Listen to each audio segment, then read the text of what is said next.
The Road to New Hope. I met Bob back in the Pleistocene age when big lizards roamed the earth and ate everything. It was the 1970s, and Bob was working for Sorbus Corporation. The company accepted contracts to refurbish IBM punch card machines. That's how long ago it was. Bob and I reconditioned IBM 029s. Bob was a sober and rather serious young man. Here he is in his work area at Sorbus. Bob's car was unique. It was an old Volvo somebody gave him. The car wasn't ordinary. No, it had features. Where other vehicles are hermetically sealed, in Bob's Volvo you could look down and see the road going by because the floor was rusted out.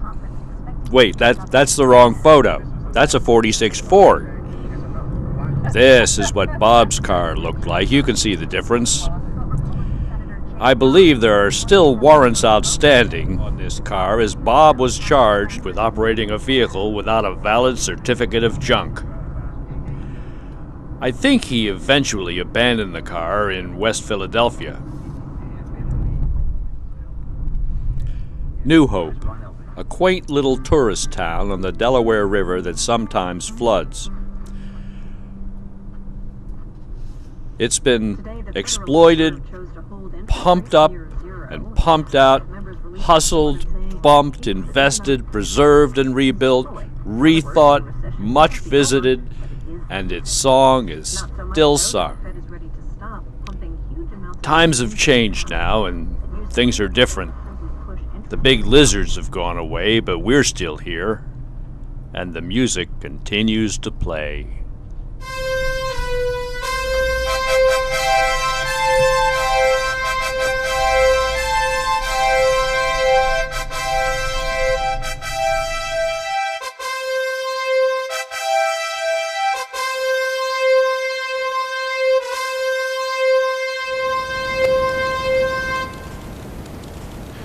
I don't think that I'm a poet. My wife, family, and friends encourage my writing pursuits. You've never heard of me. I'm not famous. I haven't won any prizes for my writing. I'm an observer and recorder of the things I see and otherwise experience. I think my little blurbs, because that's really what they are, blurbs, sort of digital photos of things that happen in my day-to-day plod through this crazy thing we call life. I've been told that my stuff is easy to get, easy to understand. I don't know why everybody doesn't write down what they see and what moves them.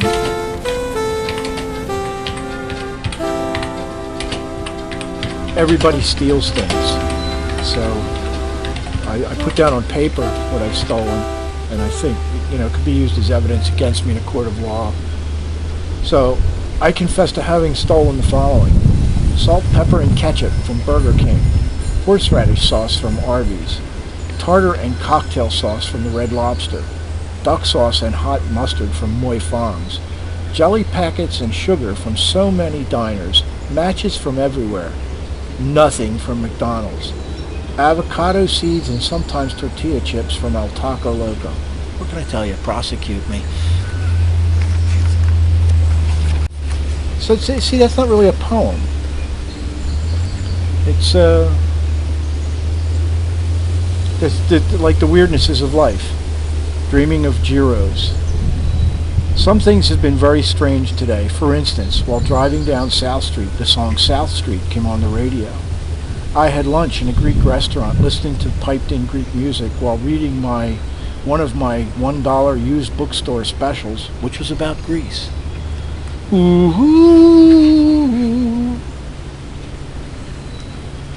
Well, me mom, me grandmom, all Irish folks. As far back as the authorities can trace it. As far as they're willing to trace it.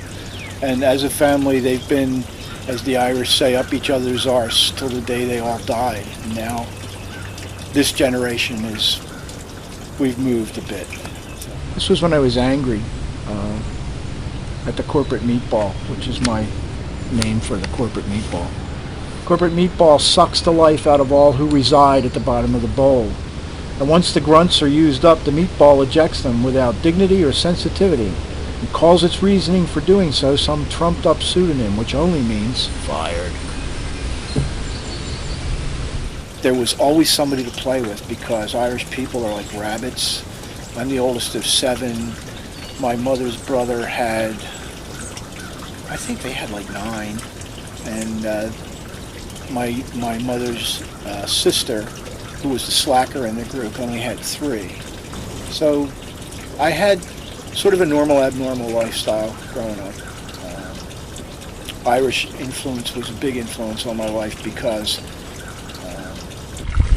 this is Lake Bob. Went to Catholic school that was predominantly Irish and Italian kids. I write some pretty boring stuff too. When I was a kid, again, this is what I used to like, the old Boston Blackie movies and the old Philip Marlowe. I have them all on disc. The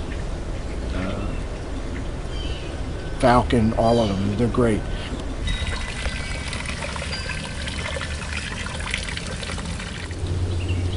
When I was like 13, I had a really cool bicycle, and me and the dudes that we all lived together, we'd ride over to the Fernwood Diner and have milkshakes and play like we were a motorcycle gang, because you could fix cards into your spokes that would make it sound loud. So I always had a love of diners and truckers and that sort of stuff. So I wrote this. I don't know when I write these things. I just write them. The timing doesn't matter. It's called Night Guy.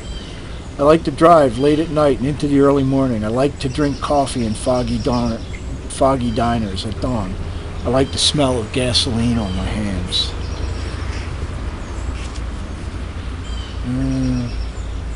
Listen to a New York jazz station on the radio in my truck while barreling down the New Jersey Turnpike. Getting dark, coffee getting cold. What could be more beat?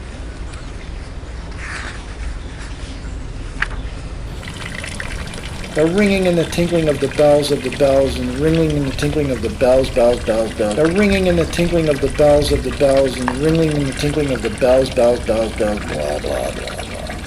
Blah, blah, blah. Hoping to raise a Danubian slime devil in that. First learned about poetry when I was in grade school. I was in a Catholic elementary school in St. Louis Parish in not-so-suburban Philadelphia. I was taught by nuns for 8 years at the school. The nuns who taught us were the Sisters of the Immaculate Heart Order, the Mighty Macs. They were a teaching order. We learned from them math, geography, history, the Palmer method of handwriting, grammar, spelling, reading, and the big R, religion. Religion seemed to be inserted somehow into all the other academic subjects we were taught. But I digress. The guys that used to sit around on the center of Easton, Pennsylvania, the town square that's got the Civil War and First World War monuments and stuff in it. It's sort of a gathering place, and it's like old town setup. And I used to go through that every morning, going to my job up on the mountain where I ran a fiber yard for a communications company. So I called it Nicotine and Caffeine. And this town has seen some sort of depression in that a lot of the plants have closed down. So that sets the sort of tone for this. On my drive to work in the AM every day, I see the same losers every day sitting on the benches in the town square, smoking cigarettes and drinking coffee. Sometimes when I go out for lunch, they're still there. In the early evening when I'm driving home, it's the same. They're still there. Always the same. Smokes and coffee, nicotine and caffeine. Poetry we were exposed to at St. Louis, as best I can remember, was mindless and boring. Stuff like The Bells. But a verse of this poem is etched into my brain for all of eternity. The ringing and the tinkling of the bells and the ringing and the tinkling of the bells, blah, blah, blah, blah.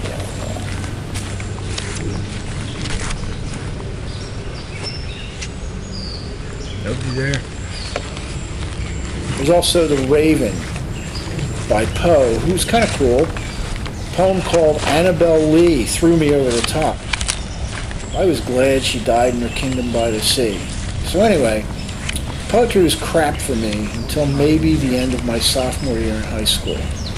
That would be 1958. I love this town. I've been coming up to this town since I was like a junior in high school, smoking dope on the canal and pretending to be beatniks. And this was back in like 1958, 59. It was the coolest thing to sneak up here. You never told your parents because there were gay people here, and your parents didn't want you around gay people.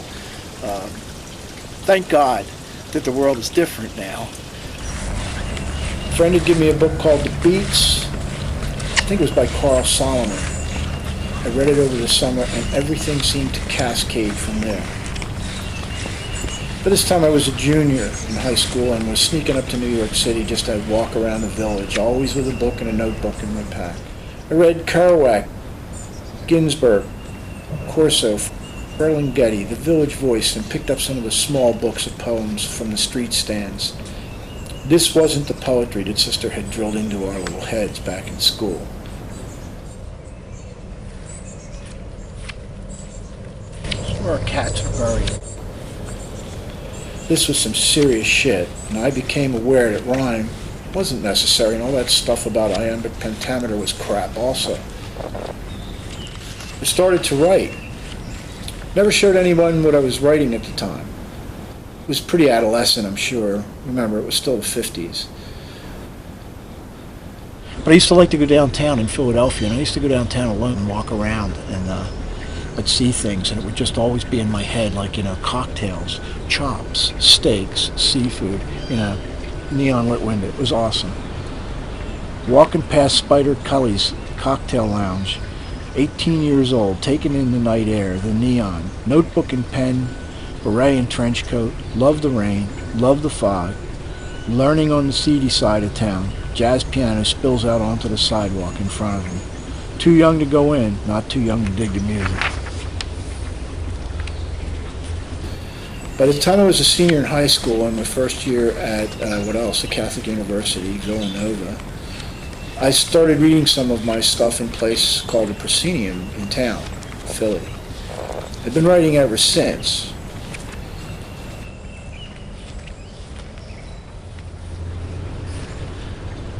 This was one of the first things I wrote in what at the time seemed like the most tragic happening in my life. I wasn't ready for any of it.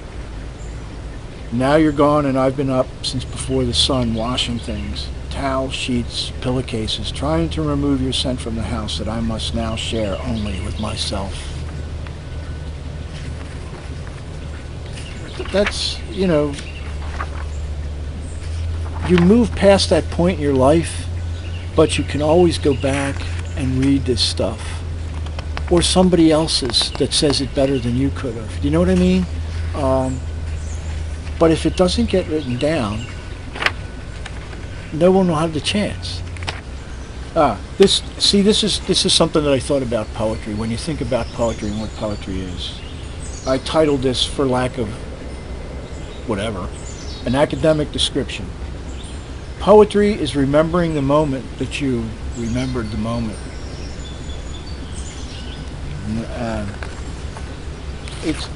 I would encourage people to do stuff like this. Coming from an old-fashioned, old-school kind of Irish family, the family pictures and stuff like that were important.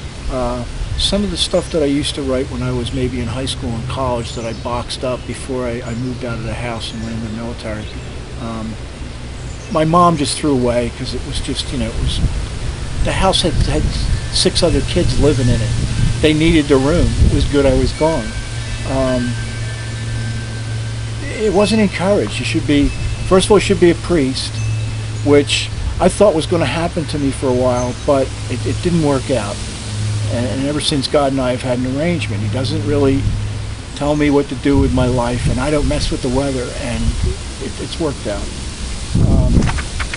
But the arts weren't encouraged. I learned about the arts more as an adult, I guess, than than anything else. But I always wrote stuff down more as a diary than as something to present to people and say, look, does this mean anything to you?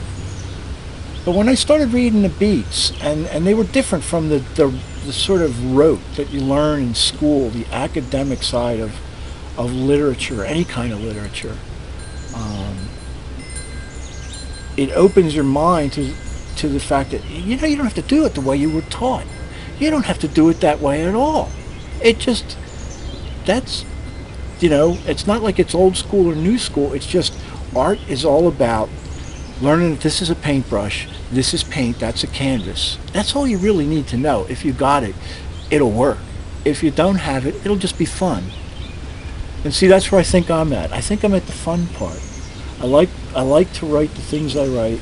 I like the response that I get if I read them to some, because sometimes there's people that actually, you really do. I wrote a poem about my mom. Maybe if I read it, it'll make sense. I was very close to my mom, as we all were growing up as kids. It's just, it's an Irish thing. Not that we weren't close to my dad. The mom was there. She was a stay-at-home mom, and she was always there, and we were all really close to her. So her passing was really kind of tough. Dad's came a couple years before that. But you keep these memories. They stay with you. My mother's house. My mother's house always seemed to smell of babies, dogs, something burning on the stove, wet newspapers, and must. And after Pop died, the smell started to change, and there was left the scent of medicine, sweat, talcum powder, rubbing alcohol, a lot of cigarette smoke, and that hanging cancer death smell. When Mom died, the house just smelled empty. And I read that, and a woman came up and said, that she had recently lost a family member, but this spoke to her. And that, to me, that's what's important. Not being published in the New Yorker or the American Poetry Review or becoming the poet laureate of whatever. It doesn't, it's not that important to me like it is for some writers. I know that there were some writers I met when I was really doing a lot of reading because I thought that was fun. And ooh, look, people recognition, they think you're a poet. It's like, it's fucking stupid. You write these things because you remembered something, and it's good that you wrote it down. And that's why I think everybody should do it, so the people around them, the people that come after them, can look at this. My daughters will have this, and they can read through this and understand. My grandkids can look at this and know how crazy their grandfather was. It's important that people do what they can do in that respect. I talked, I guess it was earlier, about how poetry felt to me in grade school. I was never that big a book reader in terms of books and stuff until a friend of mine, the producer of this film, gave me a book by Charles Bukowski, and it was like heroin. I think I own pretty much everything that's available by Charles Bukowski at this point, and I've read every one, some of them twice. Just think of him as a writer as being really, really just, he's a people's writer. There's nobody that can't get what he's saying.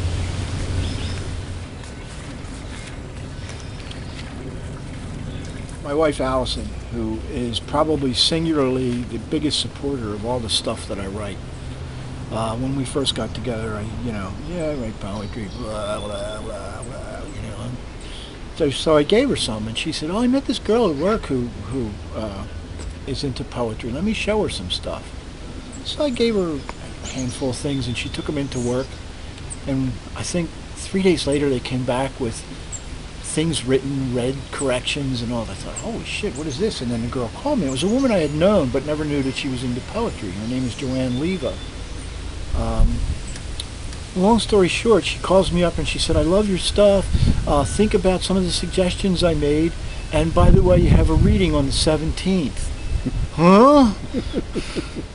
And bear in mind, this was not all that long ago, and I hadn't read since, like I said, I was maybe in senior year of high school and freshman year of college when I worked at the proscenium, and you know, for in between guys playing conga drums and shit. It was like it predated open mic night by 50 years. So, but that was just kind of cool, and you'd get free food and shit. It was, but and I really digressed. But at any rate, Allison has been incredibly supportive with my writing, and she's been sort of the inspiration for a lot of it. And this one was one of our. Oh, guess what? The phone. Hello. Should I start over again, or just kind of pick up? Oh, start over. Start over, why don't you? All right. Blah blah blah. My wife was very instrumental in me. That you want me to go that far back? Wherever. Well, this is about my wife. So it's when we were early on in our relationship, and we went to dinner at a place over on the canal in Lambertville. And I called it dinner at the Fish House, and I think that's probably because it was before it was Lily's on the canal. It might have been the Fish House. At any rate, first came the soup, a crab chowder, and the appetizer, sautéed squid with onion and leeks. There were no other kids where I lived, down on the river. I was never allowed to hang out at the mall. Locally pressed white wine and a coffee with a hint of cinnamon. My mother left my father when I was 13. Things were very different for me after my mother left. Entrees arrived, seared tuna for me, crab cakes for her. My mother never let me do anything. Say, can I have another glass of wine? She's a dear person. We've had a lot of fun, and we'll continue to, although she works at home now, and now I'm home a lot, and I have to go out. I'm not allowed to be at home. I'm a disruption, probably because of my rugged good looks. And earthly requirements. Okay. Why do we need laptop computers, cell phones, Palm Pilots, breast implants, Viagra, Rogaine, Pringles potato chips, which are decidedly not potato chips at all, two kinds of cola soft drink, Coca-Cola and Pepsi-Cola. Royal Crown Cola never really counted. Thoughts? Once they're out, you don't think them anymore. You know, it's anybody can do this, and I tell that to people if I do a reading and something. Oh, I love that poem about the sausages, and well, you know, did you ever have that? I thought that myself. Why don't you write it down? I don't know. You know. Oh wait, there's one about soccer moms that needs to be immortalized here someplace. I wrote this when I was this one here, when I was 60, okay? And I will be 67 this fall, so it's kind of apropos, only you just move it up a little more, right? When you're 20, 40 seems old. When you're 30, 50 seems old. But everybody agrees that 60 is old. And I'm 60. I'm old.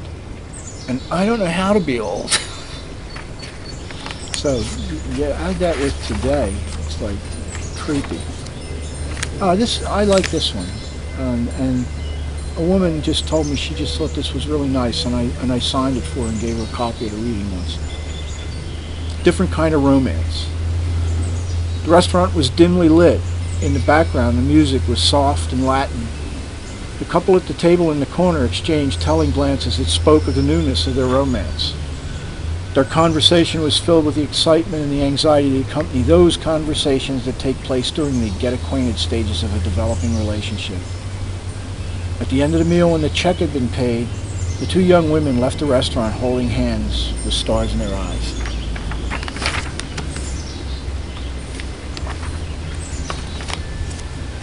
It's a New Hope poem.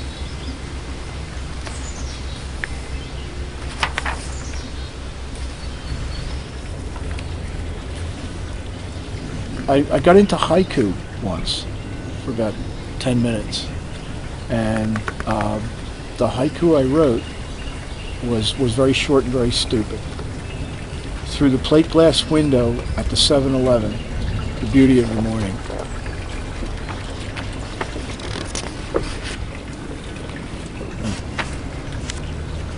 And I don't know what this is, okay? You tell me what this is.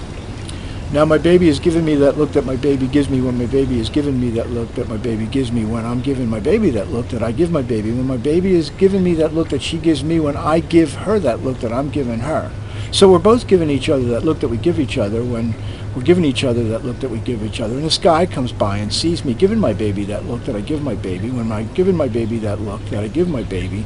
And he gives me that look that says, I know you're giving your baby that look that you give your baby when you're giving your baby that look. That you give your baby when you give your baby that look. I know that you give this. So I give this guy that, yeah, I'm giving my baby that look that I give my baby when I'm giving my baby that look that I give my baby when I'm giving that baby my look. And I give him the look that I'm giving her that look. Are you okay with that? He tips his hat, and I give my baby that look. Gertrude Stein, Bob. Really? Yeah. She stole it from me, the old crone. It's called perspective. About my oldest daughter, who grew up between two different levels of my life. That was, I think, was very difficult for her coming up. I tried to do the best that I could. It's called perspective. Sean looks like her mother when she sleeps. It's something that will never go away, looking like her mother. But Sean looks like her stepmother when she's awake, and that's really good enough for me. This will be politically incorrect. Is a little politically incorrect, okay? Opening day. This will piss the PETA people off, right? Someone declared open season on hypocrites, so I quick got my gun and went to church.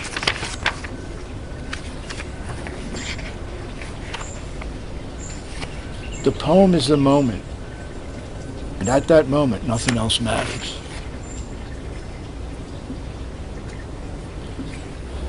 This was post-election blues, and it was written, I'm guessing, after the first Bush campaign. You can't blame the recent election problems on me. I'm a libservative Demopublican who has recently switched from his affiliation with the conservative Republicrats. So while the lawyers and the courts try to make sense of the apparent disarray in Florida, I just sit back and know that it wasn't my fault.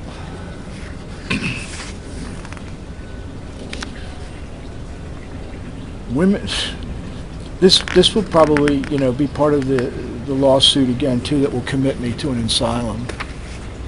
Poof, it's called. Women of the world, how is it that you have never been women of the world, how is it that you have been able to come this far along in history without personal feminine hygiene spray? I never thought you smelled bad.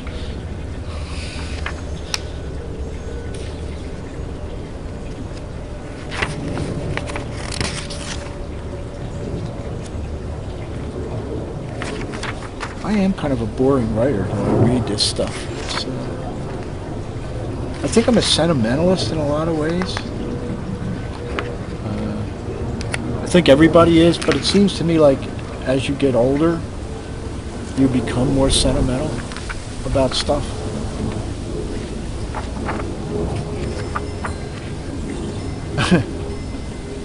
We drove from Hull to Provincetown while Dennis was breaking in a new head.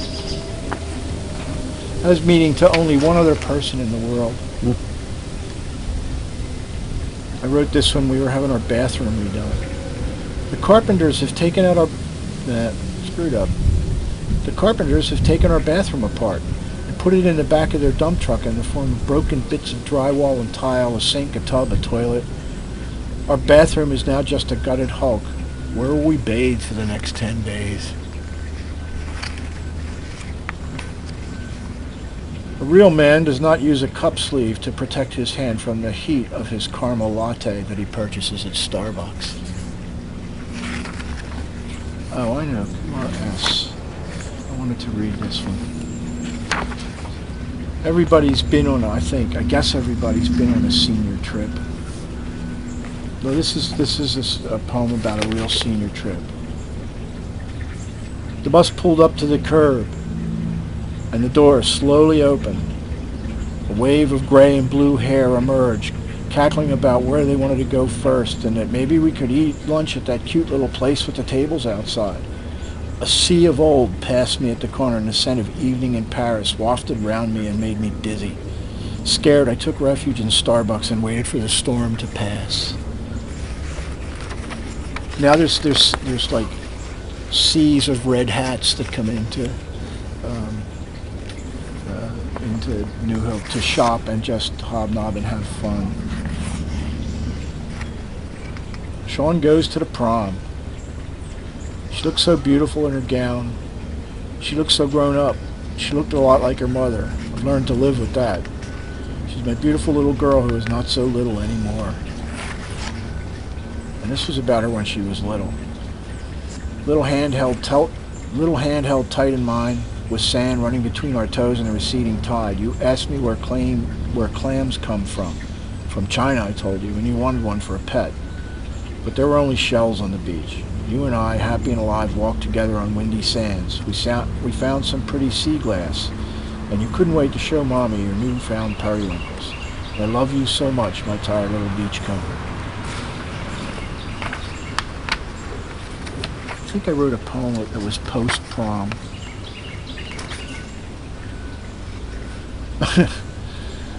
This is about Sean when she was little. It's called Sean, the Knowledgeable Toddler. When you were little, you would hold my hand and we would take walks to Scott's Market. And you would always caution me not to step in the doggy-doo in the front lawn of the elementary school.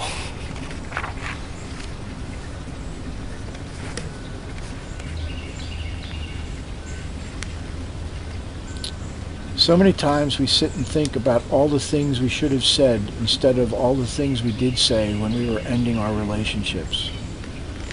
And so many times we're sorry for the things we said when we were so angry. And then there are always the many things that we are not sorry that we said when we were ending our relationships. So many times we reflect back on our lives and wish we had lived them differently. So many times we sit and see where we are today and are thankful for the fate that brought us to where we are. Some days you just want to kick everybody's ass before they have a chance to fuck up your day. Some days you don't even want to speak to people because doing so will ruin the music that you hear inside your head. Some days sleep won't let you loose and you drag it with you throughout the day, only to let it catch up with you later that same night.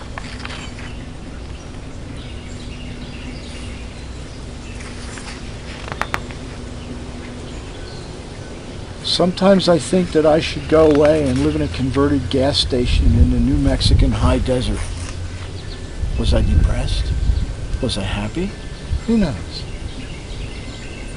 Somewhere in my life you came through the door and turned on the lights that someone else had turned off. This time the light is soft and comfortable. Another 40 water.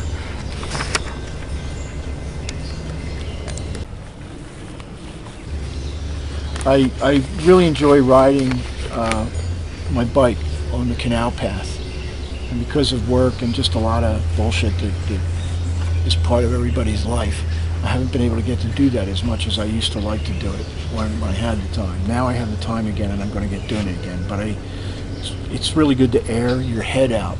And I wrote this, I think it was after or maybe even on one of the rides. Spring cleaning.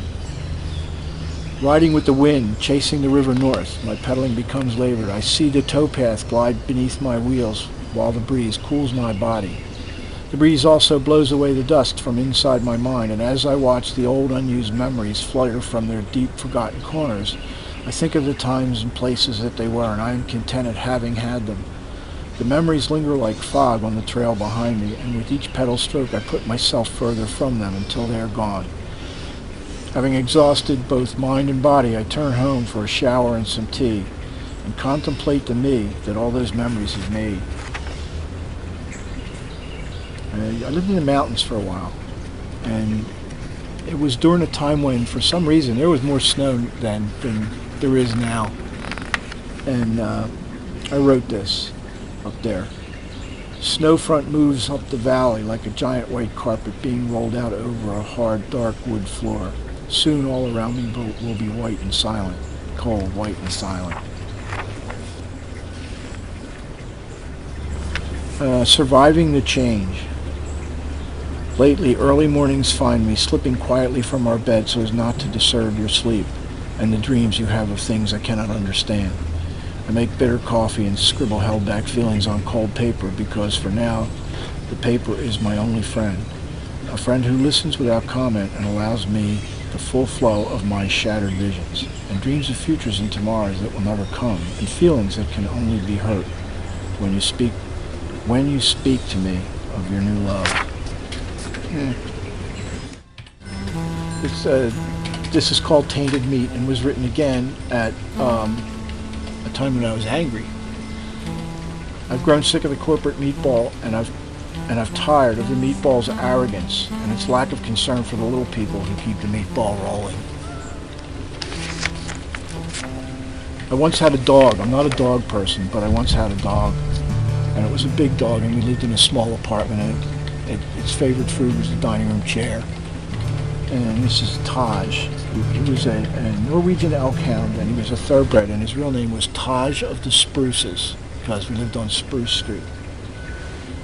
The dog sleeps with his feet tucked under his chin and his tail curled on his back. He breathes real loud. He licks my face in the morning and has bad breath. This is a take on life, and I felt this probably years and years ago, and I finally wrote it down at some point. Life is very often a shit sandwich. The trick to getting it down is knowing whether to use mustard or ketchup.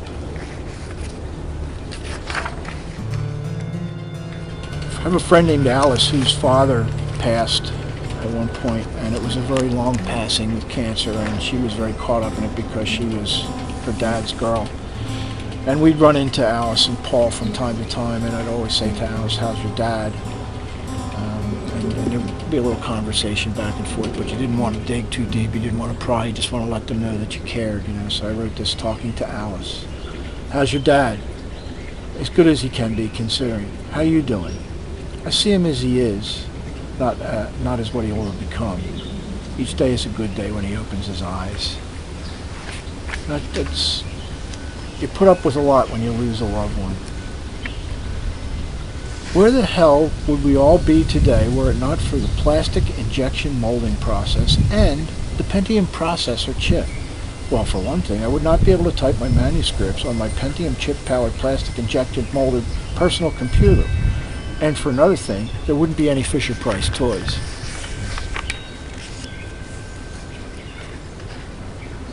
Three cats. I lived in a house with 3 cats once.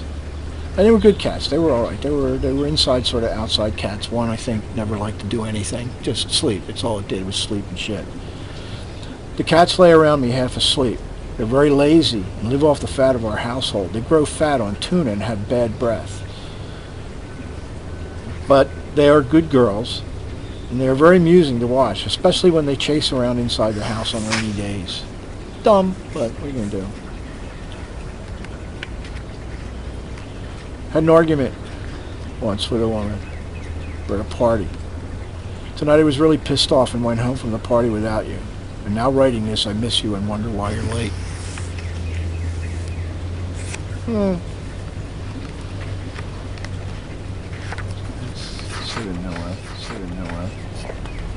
In New York on Bleecker Street, the Village, the Borgia Cafe, it's not the same as it used to be 40 years ago, not as exciting as I remember it. There's probably more gray in my hair than there was back then in the day.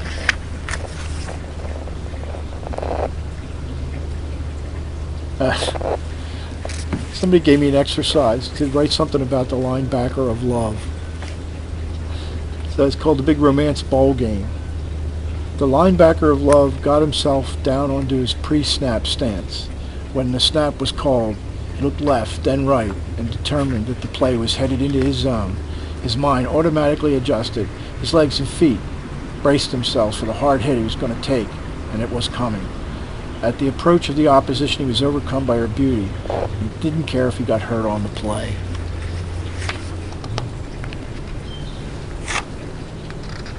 The Department of Redundancy Department. Redundancy only ends up repeating itself again. It's closely related to the Veterans Tap Dance Administration. I read a poem earlier about the guys in the square, and I talked to my wife about it, and this one's called The Daily Trek. My wife tells me I angst too much about the losers I see on the town square benches when I'm on my way to and from work. I know that she's right, and I shouldn't burn brain cells over it. It's just that I want to be retired so fucking bad, and every morning that I go off to the factory, it seems so much further away.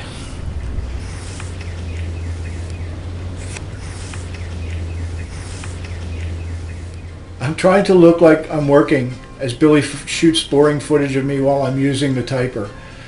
I'm not sure that this is all going the way he wants it to go. I'm just rambling and reading some of my poetry.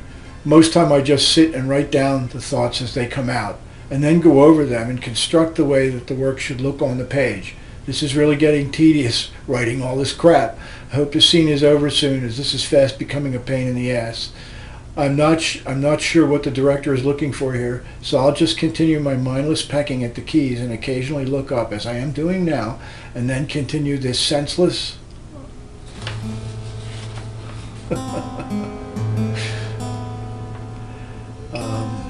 It was probably going to go on as long as you would have kept running. And it would have been more drivel.